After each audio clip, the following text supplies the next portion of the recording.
Hello students, आज के इस रिवीजन लेक्चर में हम डिसॉल्यूशन ऑफ पार्टनरशिप फर्म का 2014 में जो अक्टूबर 2014 में क्वेश्चन पूछा गया है वो सॉल्व करने वाले हैं। तो इसका एक्सप्लेनेशन स्टार्ट करने से पहले मैं आपसे रिक्वेस्ट करूंगी कि अगर अभी तक आपने चैनल को सब्सक्राइब नहीं किया है तो चैनल को सब्सक्राइब कीजिए एंड चैनल लिंक अपने फ्रेंड्स के साथ शेयर करना नहीं भूलना है। वीडियो को जरूर से लाइक करना है। तो डियर स्टूडेंट्स, यहाँ पर है ना क्वेश्चन नंबर ये हम लोग है ना 6th क्वेश्चन सॉल्व कर रहे हैं डिसॉल्यूशन का।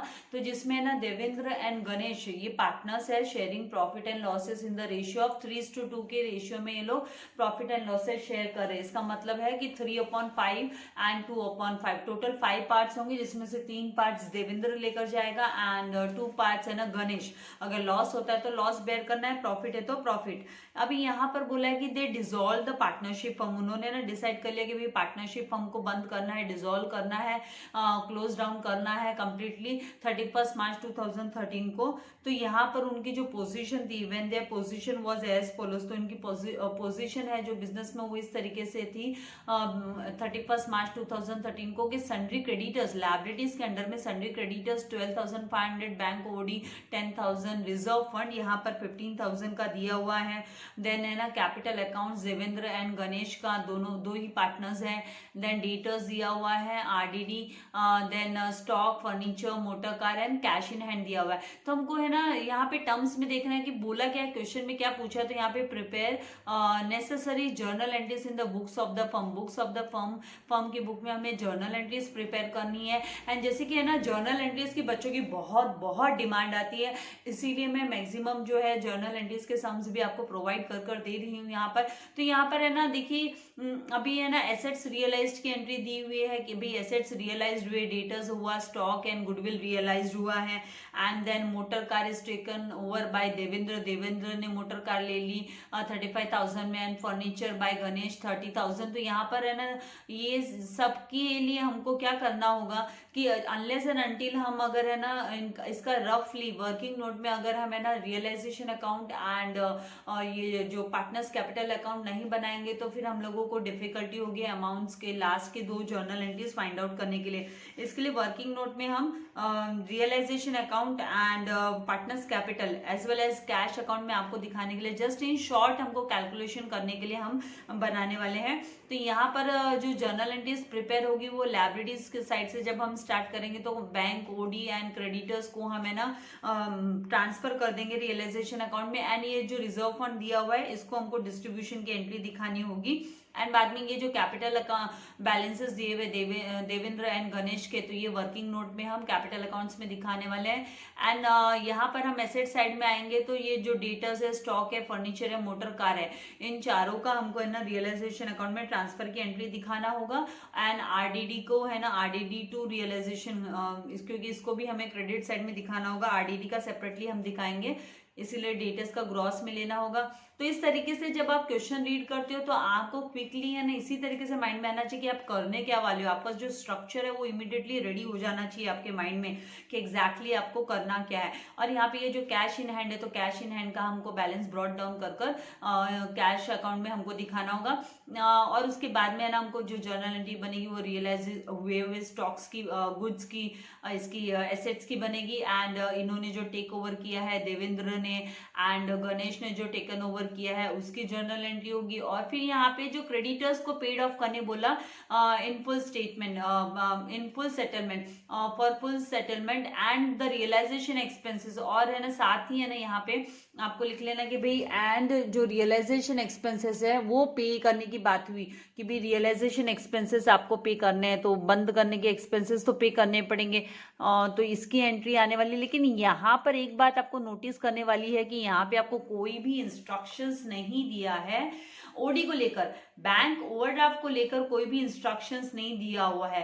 तो ओडी का इंस्ट्रक्शन नहीं दिया, इसका मतलब ये तो नहीं है ना कि 10,000 की ओडी है ना क्लियर नहीं करने वाला है फर्म, और ये तो थर्ड पार्टी लाइबिलिटीज हो गई, तो इसको भी है ना फर्म पेड ऑफ करेगा। भले है ना यहाँ पे इंस्ट्रक्शंस में हमें दिया है या नहीं दिया है, लेकिन इसकी पेड ऑफ की एंट्री भी हमको है ना दिखानी होगी।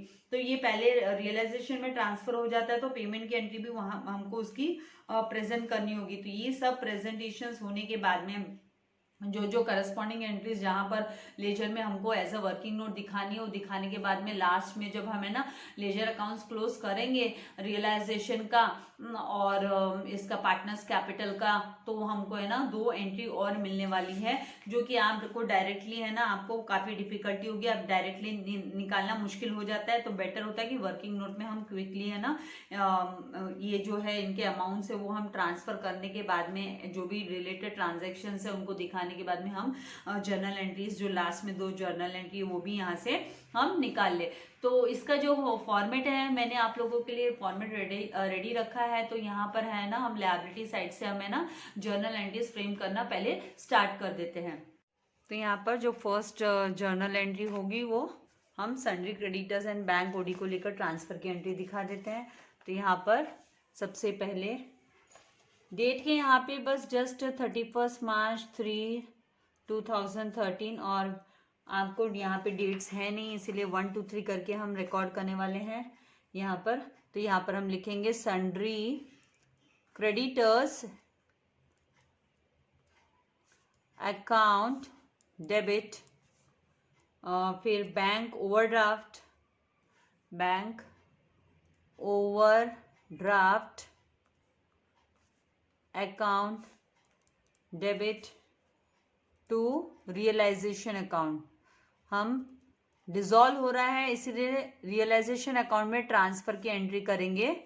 तो इस रियलाइजेशन अकाउंट से हमें जो प्रॉफिट या लॉस जो भी है बंद करने पे वो मिल जाने वाला है। तो यहाँ पे 12,500 क्रेडिटर्स का अमाउंट जो हमको बैलेंस यहाँ पर दिया है बैलेंस शीट में, एंड 10,000 का ओडी, तो टोटल जो है 22,500। तो 22,500 नरेशन में हम लिखेंगे being sundry liabilities transferred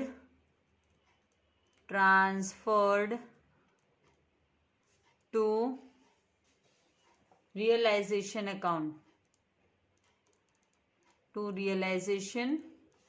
account। Now next यहाँ पर रिजर्व फंड को लेकर है। तो रिजर्व फंड को लेकर डिस्ट्रीब्यूशन करना है हमको। तो 2 सेकेंड जो है हम रिजर्व फंड को डिस्ट्रीब्यूट करने के लिए हम लिखेंगे reserve fund account debit, reserve fund account debit to Devendra's capital account. ये कैपिटल अकाउंट में जाएगा। तो Devendra's capital account to Ganesh capital account. और ये जो अमाउंट है ये है 15,000 का अमाउंट। तो यहाँ वहाँ कैलकुलेशन करने जाने से अच्छा मैं यहाँ ही आपको दिखा देती हूँ। इन शॉर्ट 15,000 को आप मल्टीप्लाई बाय 3/5 करोगे, क्योंकि इनका रेशियो 3:2 का है। तो 5 1 जा 5, 5 3 जा 15। तो 3,000 मल्टीप्लाई बाय 3 करेंगे तो कितना आएगा 9,000। तो यहाँ पर हम लिखेंगे 9,000 देवेंद्र के यहाँ आएगा। तो टोटल कितना रिजर्व फंड है तो 15,000 है। तो आप देखिए 15,000 से 9,000 माइनस करो तो 6,000 आ जाएगा गणेश का। तो इस तरीके से आपको ले लेना है अमाउंट को। नरेशन में हम लिखेंगे बिंग रिजर्व फंड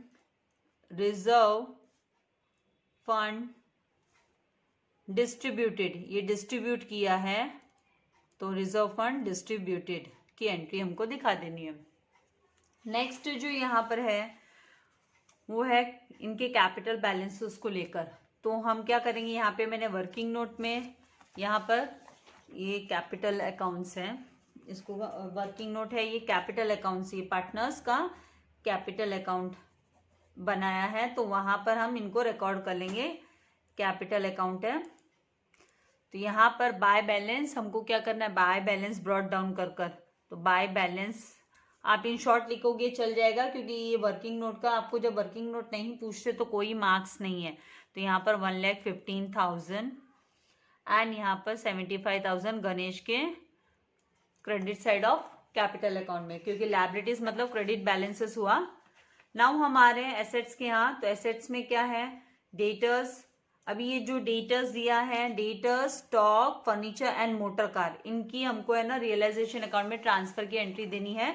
तो डेटर्स का जो अमाउंट है वो ग्रॉस अमाउंट हम लेंगे। ग्रॉस अमाउंट मतलब ये विदाउट आरडीडी कैलकुलेट किया हुआ, ये 56,250 लेने वाले हैं। तो यहाँ पर हम लिखेंगे डेटर्स अकाउंट डेबिट। डेटर्स का डेबिट बैलेंस होता है, ये एसेट्स है तो एसेट्स का डेबिट बैलेंस। तो डेटर्स अकाउंट यहाँ पर हम यहाँ पे क्रेडिट में लिखेंगे क्योंकि ट्रांसफर की एंट्री दे रहे हैं। तो यहाँ पे रियलाइजेशन अकाउंट है तो डेबिट बैलेंस होता है, और जब हम उसको ट्रांसफर कर रहे हैं रियलाइजेशन अकाउंट में तो हमको उसे क्रेडिट में लिखना होगा। तो यहाँ पर क्योंकि वो डिक्रीज हो रहा है, बिजनेस से जा रहा है, तो realisation account debit to debtors account. जो अमाउंट लेना है वो लेंगे हम 56,250 का। Then to stock account 1,12,500।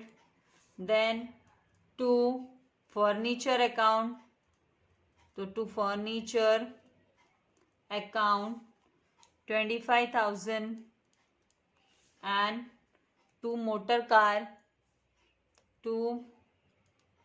Motor car account 37,500। इस तरीके से।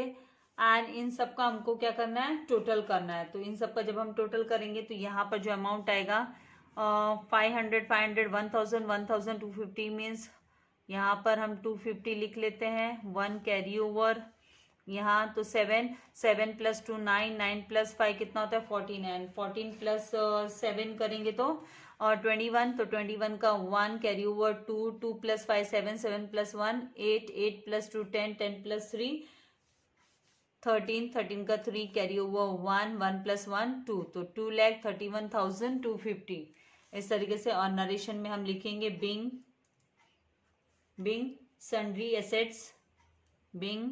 Sundry assets transferred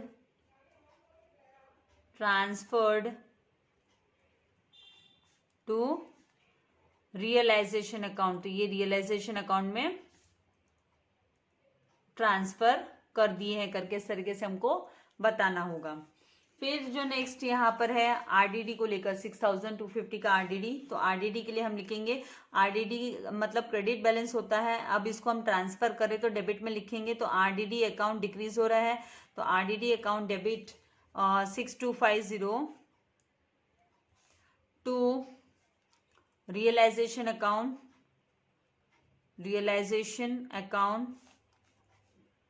6250। नरेशन में लिखेंगे बिंग, यहाँ पर RDD transferred. Hard and fast नहीं है नरेशन, जो चीज है उसी को आप है ना नरेट कर रहे हो।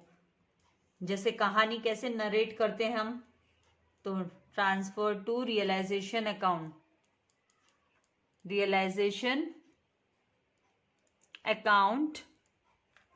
देन फिफ्थ यहाँ पर आएगी, अभी है ना हमको क्या करना है, ये कैश इन हैंड दिखाई दे रहा है एसेट्स में। तो यहाँ पर वर्किंग नोट में मैंने यहाँ पर कैश अकाउंट कैसे बना के रखा है। तो यहाँ पे 2BAL लिख देती हूँ, बस बैलेंस ब्रॉट डाउन का एंट्री है ये।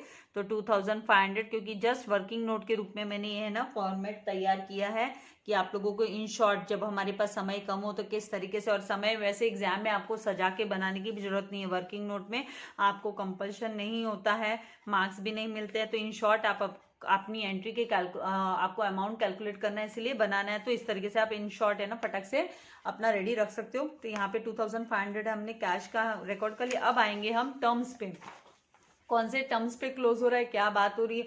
तो यहाँ पे है ना रियलाइज एसेट्स वर रियलाइज्ड। तो यहाँ पे देखिए आपको गुडविल दिखाई दे रहा है, लेकिन हमने पहले भी मैंने आपसे कहा है कुछ भी नया अनरिकॉर्डेड, इसको हम अनरिकॉर्डेड एसेट बोलेंगे। अनरिकॉर्डेड एसेट्स रियलाइज होने दो, उससे कोई अपने को लेना देना नहीं है, हमको उसकी एंट्री दिखा देनी है और वो ऑटोमेटिकली रियलाइजेशन अकाउंट में एडजस्ट हो जाता है। तो यहाँ पे डेटा स्टॉक एंड गुडविल का हमको है ना जर्नल एंट्री जो बनानी है, तो उसके लिए वो रियलाइज जो हो रहे हैं। तो रियलाइज होना मतलब कैश बैलेंस इंक्रीज होना, इसीलिए हम कैश अकाउंट को करेंगे डेबिट, टू रियलाइजेशन अकाउंट लिखेंगे क्योंकि एसेट्स रियलाइज्ड हो रहे हैं। तो टू रियलाइजेशन अकाउंट और यहाँ पर जो अमाउंट आएगा वो अमाउंट होगा 45,000 प्लस 1,45,000 एंड 1,45,000 करेंगे तो 57,500, तो 1,57,500 का कैश बैलेंस इंक्रीज होगा। तो यहाँ पे हम लिखेंगे 1,57,500 क्योंकि एसेट्स को बेच दिया, रियलाइज्ड करना मतलब सोल्ड कर देना, तो 1,57,500। नरेशन में हम यहाँ पर लिखेंगे being sundry assets, being sundry assets sold, तो यहाँ पर आएगा बिंग सन्ड्री एसेट्स सोल्ड की एंट्री हम दिखा देंगे। एंड इसके बाद में जो नेक्स्ट है वो आएगा motor car was taken over by Devendra ने टेक ओवर किया है, और यहाँ पर है ना फर्नीचर गणेश ने टेक ओवर किया है, तो देवेंद्र कैपिटल अकाउंट में यहाँ पे कंबाइन एंट्री बता रही हूँ आपको, Devendra capital account debit, Ganesh capital account debit to हम रियलाइजेशन अकाउंट लिख लेंगे और अमाउंट को हम कंबाइन ले लेंगे, तो कैपिटल में इसका 35,000 एंड गणेश के इसमें 30,000।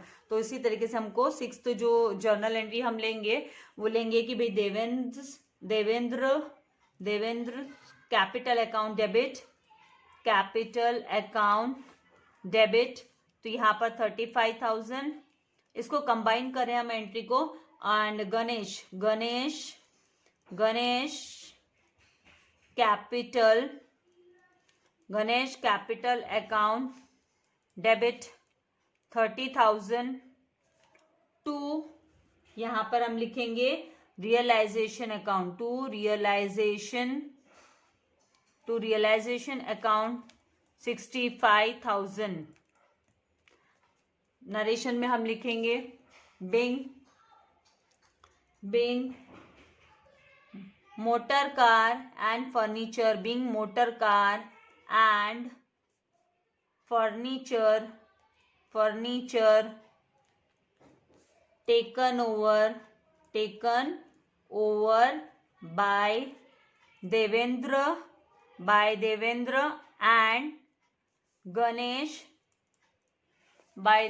एंड गणेश रेस्पेक्टिवली का मतलब मोटर कार लिया देवेंद्र ने, फर्नीचर लिया गणेश ने, ये होता है रेस्पेक्टिवली का मीनिंग। स्टूडेंट्स पूछते हैं रेस्पेक्टिवली का मतलब क्या है मिस, इसीलिए मैं ये बता रही हूँ। अभी नेक्स्ट जो जर्नल एंट्री होगी वो है भाई the creditors were paid in 11,250 का क्रेडिटर्स का पेमेंट, तो यहाँ पर ये जो क्रेडिटर्स का 11,250 का पेमेंट एज वेल एज यहाँ पर है ना बैंक ओडी, इसको भी हम है ना कंबाइन एंट्री ले लेंगे 12, क्योंकि ये है ना आउटसाइडर लायबिलिटीज है, तो 12,250 का कितने में जा रहा है 11,250 पेमेंट कर रहे हैं हम, कैश डिक्रीज होने वाला है, और 10,000 ओडी का बैंक ओडी का, भले बोला नहीं है लेकिन इसका पेमेंट तो करना होगा, और ये रियलाइजेशन में ऑलरेडी हम ट्रांसफर कर चुके थे, इसीलिए 7th एंट्री यहाँ पर हम जो दिखाएंगे वो रियलाइजेशन अकाउंट डेबिट लिखना होगा हमको, तो realisation account debit to cash account, और यहाँ पे टोटल कितना है तो 11,250 प्लस हमको 10,000 बैंक ओडी का, तो कितना आ जाएगा 21,250, तो यहाँ पर हम लिखेंगे 21,250, तो इस तरीके से हमको लेना है। एंड नरेशन में हम लिखेंगे बिंग, यहाँ पर नरेशन में आ जाएगा कि भाई being creditors and bank overdraft, creditors and bank overdraft paid off, creditors and bank overdraft paid off. And next अभी आएंगे हम, आई होप आपको कॉन्सेप्ट समझ में आ रहा है, प्रैक्टिस मेक्स मैन परफेक्ट वाली बात है, आप प्रैक्टिस करोगे तो ऑटोमेटिकली आपको आते रहेगा, और प्रैक्टिस नहीं करेंगे तो कोई हेल्प नहीं कर सकता आपको। Now realization expenses were paid ₹5,000, तो यहाँ पर रियलाइजेशन एक्सपेंसेस का पेमेंट हुआ है, तो ये भी रियलाइजेशन अकाउंट में ही हमको दिखाना है, तो यहाँ पर हम realization account debit to cash account कर एंट्री दिखाएंगे, भले डिसोल्यूशन एक्सपेंसेस हो भले रियलाइजेशन एक्सपेंसेस हो, ये क्या होता है, ये खर्चे होते हैं जब है ना बिजनेस को बंद करते हैं, तो बिजनेस को बंद करने के टाइम पे जो भी छोटे मोटे खर्चे लगते हैं लीगल फॉर्मेलिटीज पूरी करने के लिए, तो वो सारे खर्चे हैं ना, ये छोटे मोटे खर्चे वो रियलाइजेशन एक्सपेंसेस नहीं तो डिसोल्यूशन एक्सपेंसेस करके रिकॉर्ड किए जाते हैं, तो यहाँ पर realization account debit to cash account लिखेंगे हम, कैश अकाउंट, और 5,000 का ये जो खर्चा हो गया बिजनेस को बंद करने में, ये बिजनेस से ही तो हमको एडजस्ट करना होगा ना, उसी के हिसाब से लॉस एंड प्रॉफिट निकालेंगे। तो being realization expenses, being realization expenses यहां पर लिखेंगे पेड करके। नाउ अब हमको चाहिए, अब ये तो सारे हमारे है ना ट्रांजेक्शन जो दिए थे, टर्म्स दिए थे, उनके बेसिस पे हो गई एंट्रीज। अब कैसे, अब आगे भी एंट्री है, ऐसा नहीं है कि आगे एंट्री नहीं है। अब यहाँ पे हमको स्टॉप नहीं होना है, अब आगे एंट्री के लिए हमें क्या करना है, ये जो रियलाइजेशन अकाउंट से हमको मिलेगा, लेकिन यहाँ पे तो हमने कोई ट्रांजेक्शन दिखाया ही नहीं है। तो हम यहाँ से क्विकली देखिए अमाउंट उठाना शुरू करेंगे। यहाँ पे देखिए ये जो फर्स्ट ट्रांजेक्शन है इसमें रियलाइजेशन अकाउंट के ये 2 रियलाइजेशन दिया है, मतलब हम रियलाइजेशन अकाउंट के क्रेडिट साइड में 22,500 अमाउंट है ना, हम लिख लेते हैं क्विकली। तो हम इन शॉर्ट यहाँ पे लिखने वाले हैं। तो जेई नंबर, हम जेई नंबर 1 से यहाँ पर 22,500 हम अमाउंट लिख रहे हैं। फिर नेक्स्ट हम है ना ये जो रिजर्व फंड का, तो चलो कैपिटल में हमको लेके जाना है, तो रिजर्व फंड का हम अभी 1 to 1 एंट्री हम लेके जा रहे हैं। अब ये कैपिटल में हम लेकर जाके क्रेडिट साइड में है ना जेई नंबर 2 लिखकर, और ये 9,000 एंड 6,000 हम रिकॉर्ड कर लेंगे। तो यहाँ पर कैपिटल अकाउंट में क्रेडिट साइड में जाकर जर्नल एंट्री नंबर मतलब 2 से हम ये ले रहे हैं, और यहाँ पर 9,000 एंड यहाँ पर हम 6,000 लिख लेते हैं। तो क्विकली फिर हमारी अमाउंट्स में भी प्रॉब्लम नहीं होगी, क्योंकि ऐसे तो निकालना डिफिकल्ट हो जाएगा, राइट। बाकी अगर आपको कोई और अदर इजी वे पता है, मेरे हिसाब से तो यही इजीएस्ट वे है, और यहाँ पे एरर होने के चांस भी नहीं होते हैं। अब यहाँ पर रियलाइजेशन अकाउंट और 2 यहाँ पर डेटर स्टॉक ये सब है, तो ये मतलब सन्ड्री एसेट्स की ट्रांसफर की एंट्री है। तो जेई नंबर 3 हमको रियलाइजेशन अकाउंट के डेबिट साइड में दिखानी है, तो यहाँ पर रियलाइजेशन अकाउंट के डेबिट साइड में जेई नंबर 3 हम दिखाएंगे, और यहाँ पर 2,31,250 हमको दिखाना होगा। देन नेक्स्ट अब यहाँ पर हम आएंगे, आरडीडी 2 रियलाइजेशन दिया है, तो हमें ना रियलाइजेशन अकाउंट के क्रेडिट साइड में जेई नंबर 4 कर 6250 रिकॉर्ड कर लेंगे। तो यहाँ पर रियलाइजेशन अकाउंट के क्रेडिट साइड में, क्योंकि एंट्री के हिसाब से जा रहे हैं, देखो 2 रियलाइजेशन है, मतलब हमको डेबिट साइड छोड़ देना है, क्रेडिट साइड में जाना है, और जहां पे रियलाइजेशन डेबिट में तो हमको क्रेडिट साइड में ट्रांजैक्शन रिकॉर्ड करना है। तो इसकी प्रैक्टिस तो आपको करनी होगी। तो जेई नंबर 4 के हिसाब से 6250 हम क्रेडिट साइड में हम लिख लेंगे। अभी नेक्स्ट यहाँ पर आएंगे, तो यहाँ पर हम देखेंगे कैश टू रियलाइजेशन दिया है, तो अब हमें ना रियलाइजेशन अकाउंट के क्रेडिट साइड में बाय कैश लिखेंगे, मतलब बाय कैश लिखूंगी नहीं मैं, यहाँ पे जेई नंबर 5 लिखूंगी कि भाई जेई नंबर 5 से ये यहाँ पर हम लिख रहे हैं, और अमाउंट कितना है, तो 1,57,500 का ये है ना एसेट्स रियलाइज करने पर। और है ना कैश अकाउंट में हमें ना जेई नंबर 5 लिखकर डेबिट साइड में हम रिकॉर्ड करेंगे। तो यहाँ पर JE number general entry, JE मतलब जर्नल एंट्री नंबर 5, और हम जो अमाउंट लिख रहे हैं 1,57,000 यहाँ पर 500 हमने रिकॉर्ड कर लेना है, क्योंकि यहाँ पे बैलेंस आया है। तो डेबिट साइड में जो भी बैलेंस है ना आता है, कैश इंक्रीज होता है तो डेबिट साइड में, तो यहाँ पे डेबिट साइड में रिकॉर्ड कर लिया।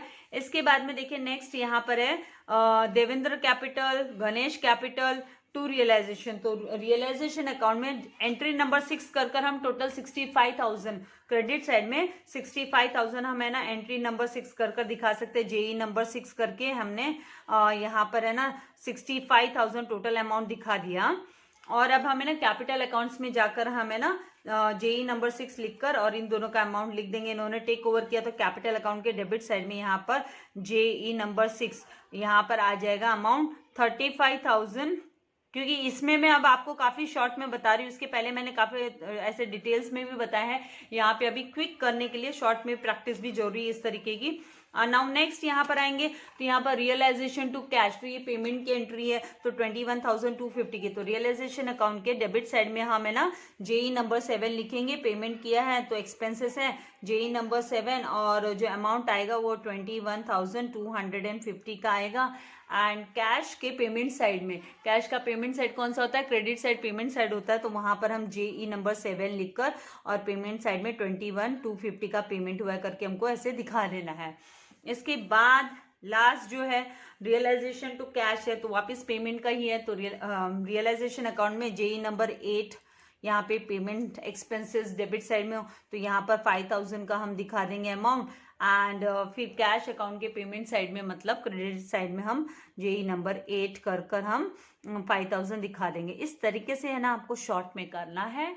और उसके बाद हमारा वही प्रोसीजर, लेजर अकाउंट्स को क्लोज करने का प्रोसीजर कौन सा होता है वही हमें क्या करना है, फॉलो करना होगा। तो इसी से हमको जो भी रियलाइजेशन प्रॉफिट है या फिर रियलाइजेशन लॉस है वो हमको रिसीव होने वाला है। तो हमको यहाँ से क्या करना है, पेंसिल से जरा क्विकली है ना टोटल करके देख लेना भाई कौन सा साइड मोर हो रहा है एंड कौन सा साइड लेस हो रहा है। तो यहाँ पे मैं जरा देख लेते हैं। तो 0, 5 + 5 10, 0 कैरी वो 1, और यहाँ पे 2 + 4 2 2 4 4 + 1 5, तो 500 एंड 1 + 1 2 2 + 5 7, तो यहाँ पर लिखेंगे 7 2 3 + 2 5 एंड 2, तो 2,57,500 आया।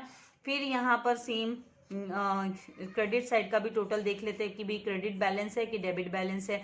तो यहाँ पर देखते हैं पेंसिल से, तो 0 एंड देन 5, देन 5 + 2 7, 7 + 5 कितना होता है 12, 12 का 2 कैरी ओवर 1, 1 + 2 3, 3 + 6 9, 9 + 7 कितना होता है 9 + 7 16, 16 + 5 कितना होता है 21, 16 + 5 21, तो 21 का 1 कैरी ओवर 2, तो 2 + 2 4, 4 + 5 9, 9 + 6 कितना होता है 15, 15 का 5 कैरी ओवर 1, 1 + 1 2, तो 2,51,250। अभी हमको है ना देखने को पता चल रहा है कि भाई डेबिट साइड में है ना बैलेंस ज्यादा है एंड क्रेडिट साइड में कम है, तो इसका मतलब क्या है, लॉस है। तो हम यहाँ पे लिख लेंगे 2,57,500 एंड यहाँ पर भी 2,57,500 हमको लिख लेना है।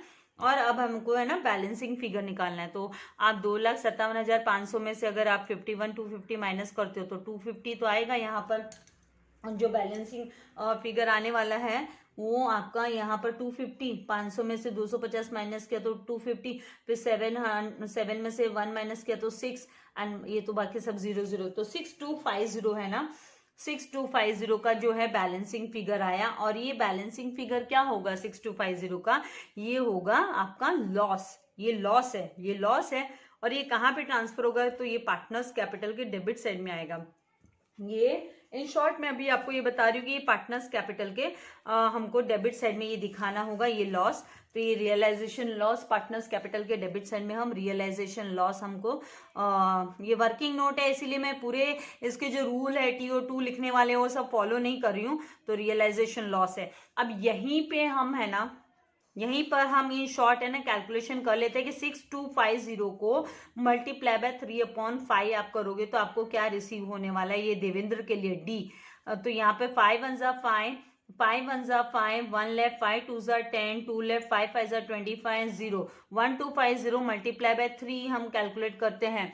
1250 मल्टीप्लाई बाय 3 कैलकुलेट करेंगे तो 0 3 5 15 का 5 कैरी ओवर 1, 3 2 6 एंड 1 7, 3 1 3, तो 3750, 3750 देवेंद्र के इधर दिखाएंगे 3750 का लॉस।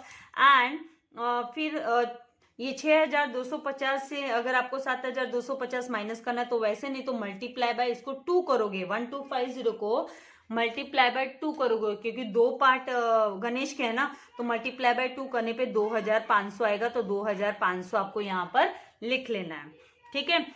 इसके बाद आपको क्या करना है, अब आपको करना है पार्टनर्स कैपिटल को क्लोज। तो पार्टनर्स कैपिटल को जब आप क्लोज करोगे तो आप देख रहे हो कि भी इसका क्रेडिट बैलेंस आ रहा है क्योंकि क्रेडिट साइड मोर है।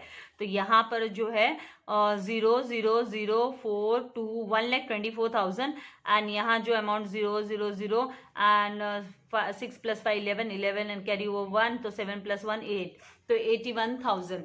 अभी 81,000 यहाँ पे सेम आपको लिखना है, यहाँ पे 1,24,000 सेम लिखना है। अभी यहाँ पर बैलेंसिंग फिगर आपको निकालने हैं। तो बैलेंसिंग फिगर वो कहाँ जाएंगे तो कैश में जाने वाला है। यहाँ पे मैं लिख देती हूँ भाई कैश अकाउंट में जाने वाला है ये क्योंकि सेटल होने वाला है। तो यहाँ पर ये 38,750, ये 32,500 माइनस करो तो 81,000 में से मतलब आप 1,000 में से 500 माइनस करोगे तो 500, फिर 80 में से 32 माइनस करोगे तो फिर यहाँ पर 48,000 आएगा।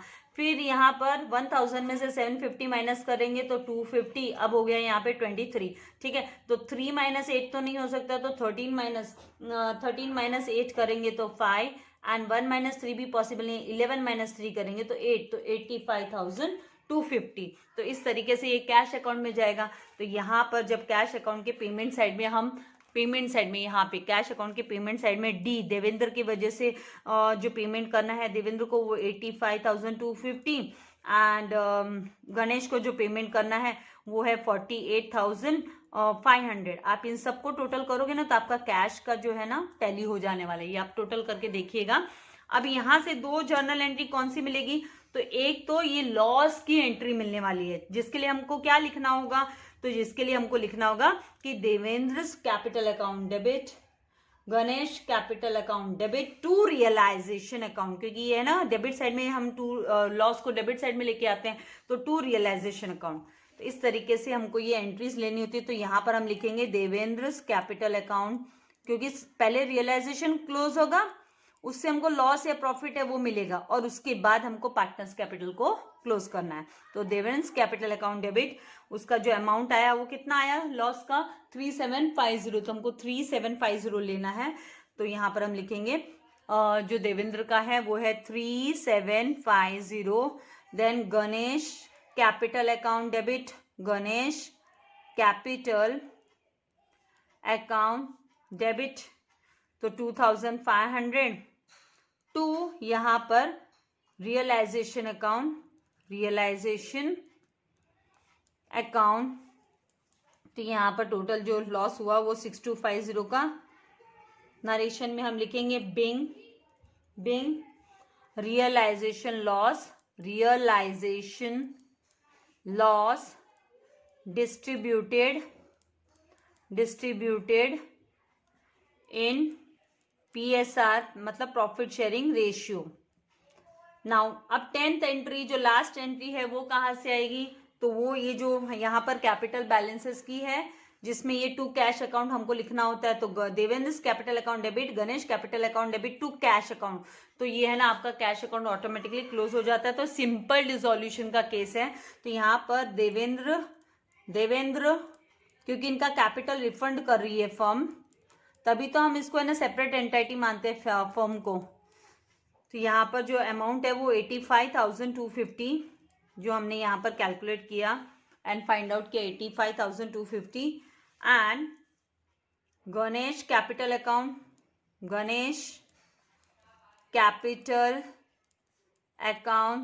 Debit 48,500 to cash account. तो ये लेन देन खत्म हो गया, बिजनेस क्लोज डाउन हो गया। तो यहाँ पर टोटल जो होगा 057, 8 + 5 13 का 3 कैरी ओवर 1, 8 + 4 12 and 1 13, तो 1,33,000 का पेमेंट है ना फर्म ने दोनों पार्टनर्स को कर दिया। नरेशन में हम लिखेंगे Bing final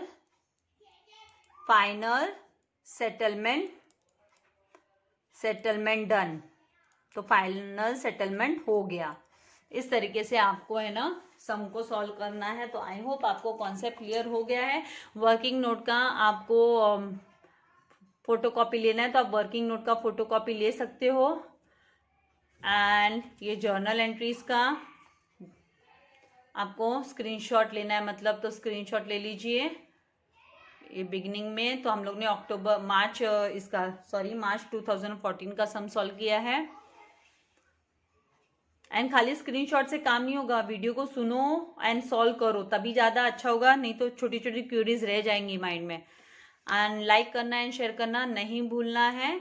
thank you very much. God bless you all dear students.